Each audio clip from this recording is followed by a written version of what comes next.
L'info écho avec Capital. On commence avec le plan de la dernière chance de Boris Johnson pour tenter de sauver les entreprises britanniques. Le Premier ministre et son gouvernement plancheraient sur un plan de sauvegarde des entreprises en cas d'un Brexit sans accord, une opération baptisée Kingfisher selon le Sunday Times. En charge des préparations d'un no deal, Michael Gove a confirmé que le gouvernement travaillait sur un plan de sauvegarde pour aider les entreprises britanniques risquant la faillite après la sortie du Royaume-Uni de l'Union européenne. L'exécutif aurait déjà établi une liste secrète des gros employeurs les plus exposés en cas d'un Brexit sans accord. Toutefois, aucun détail n'a été fourni quant au financement de ce fonds de sauvetage.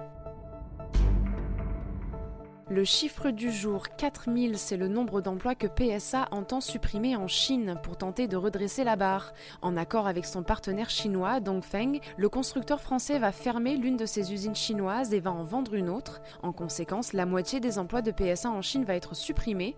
En 2018, le groupe a perdu plus de 300 millions d'euros sur le marché chinois. Les ventes ont quasiment été divisées par 3 depuis 2014 et la tendance persiste. Au premier semestre 2019, elles ont reculé de 62,1%.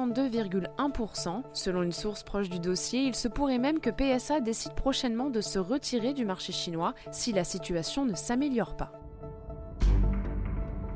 Le prochain coup de gueule pourrait bien être poussé par les automobilistes souhaitant ardemment le retour des 90 km/h sur les routes secondaires. En mai dernier, Édouard Philippe avait annoncé un assouplissement de la limitation à 80 km/h, mais selon les informations du Point, peu de routes françaises sont aujourd'hui repassées aux 90 km/h. La Ligue des conducteurs indique que seule une très faible portion du réseau routier a pour l'instant tourné le dos aux 80 km/h d'Édouard Philippe, et ce alors que de nombreux départements s'étaient exprimés pour l'abandon de la mesure. Ainsi, seuls 14% des routes départementales du Tarn ont relevé la vitesse à 90 km/h.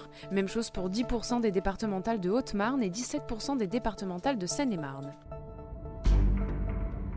On termine avec la coquette indemnité qu'a touché un Britannique après avoir glissé sur une fiente de pigeons. Les faits se sont déroulés dans la gare de Paddington au centre de Londres. L'individu dit s'être blessé à la jambe. Conséquence, Network Rail, l'entreprise qui gère l'infrastructure d'une vingtaine de gares ferroviaires du Royaume-Uni, lui a versé une indemnité compensatoire de 29 000 €. Au cours des 5 dernières années, la société dit avoir reçu quelques 290 réclamations à la suite de chutes et de glissades de passagers dans les gares britanniques.